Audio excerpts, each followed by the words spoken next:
Le miroir de Matsuyama. Dans des temps plus anciens vivaient, dans un lieu reculé du Japon, un homme et sa femme, qui avaient été bénis d'une petite fille, véritable idole de ses parents. Un jour, l'homme fut appelé à faire des affaires dans la distante capitale de Kyoto. Avant de partir, l'homme promit à sa fille que si elle se comportait bien avec sa mère, il lui ramènerait un cadeau d'une grande valeur. L'homme partit alors sous le regard bienveillant des deux femmes de sa vie. Après quelques semaines, il rentra finalement chez lui. Après que sa femme et sa fille l'accueillirent avec entrain, le délestant avec attention de son large chapeau et de ses sandales, il s'asseya sur le matelas blanc qui trônait au milieu de la place à vivre, et il ouvrit alors son panier de bambou, tout en surveillant avec attention l'attitude de sa bien-aimée petite fille. De ce panier, il sortit une magnifique poupée, une boîte laquée remplie de gâteaux qu'il donna à sa fille, irradiante de joie. Il fouilla une seconde fois dans son panier en osier, et cette fois-ci, il présenta à destination de sa femme un miroir en métal.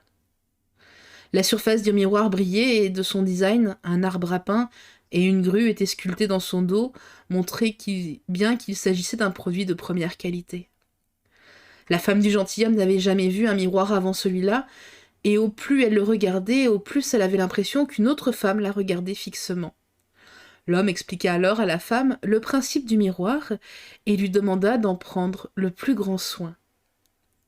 Peu de temps après la distribution des cadeaux, la femme tomba gravement malade et juste avant de rendre l'âme, elle appela à son chevet sa petite fille et lui dit « Cher enfant, quand j'aurai quitté ce monde, prends soin de ton père. Tu me manqueras terriblement. Prends le miroir, quand tu te sentiras seule, regarde à l'intérieur, tu m'y verras. » Peu après avoir prononcé ces mots, la dame laissa entendre son dernier souffle, obligeant sa fille au désespoir. Il ne fallut pas beaucoup de temps avant que l'homme ne trouve une nouvelle femme qui l'épousât. Et cette belle-mère était bien des choses, mais certainement pas douce et attentionnée envers sa belle-fille. La petite fille, alors, se rappelant les mots de sa mère, prit l'habitude de se cacher dans un coin avec le miroir, et le regardant, elle pouvait y voir le visage de sa mère. Pas le visage qu'elle montrait sur son lit de mort, mais celui de sa pimpante jeunesse. Un jour, la belle-mère surprit la jeune fille en train de marmonner quelque chose dans son coin, à la main un objet qu'elle ne pouvait distinguer et qu'elle cacha aussitôt lorsqu'elle l'aperçut qu'elle était surveillée. La femme, dans son ignorance et dans sa détestation de l'enfant qui le lui rendait, il faut le dire, bien, pensa que la petite était en train d'exercer quelque sorcellerie à son égard. Peut-être même qu'elle plantait des aiguilles sur quelque chose qui la représentait. Pensant cela, elle alla aussitôt voir le père, son mari, pour lui expliquer que sa fille faisait tout ce qu'elle pouvait pour la tuer par sorcellerie. Quand le maître de la maison entendit ce récit, il se précipita dans la chambre de la petite, la prenant par surprise. Il s'aperçut qu'elle cachait quelque chose sous sa manche. Pour la première fois, son si gentil papa était en colère. Il craignait qu'après tout, peut-être, ce que lui avait raconté sa femme fût vrai, et il lui demanda sa version des faits avec anxiété.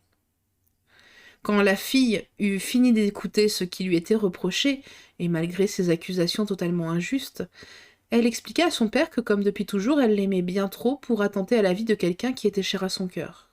« Et qu'est-ce que tu as caché sous ta manche ?» rétorqua le père, à moitié convaincu et encore tout ému. « Le miroir de Matsuyama que tu as offert à ma mère et qu'elle m'a donné sur son lit de mort. Chaque fois que je regarde à l'intérieur, je vois le visage de ma chère mère, belle et jeune. Quand mon cœur souffre, et diable qu'il a souffert souvent récemment, je le prends avec moi, et le visage de mère, souriante, apaisée, compréhensif, m'apporte la paix et la lumière dont j'ai besoin pour traverser cette épreuve. » L'homme comprit alors qu'elle aimait tant et la chérissait encore plus pour sa piété filiale. Et même sa belle-mère, quand elle sut ce qui s'était réellement passé, se montra triste et honteuse.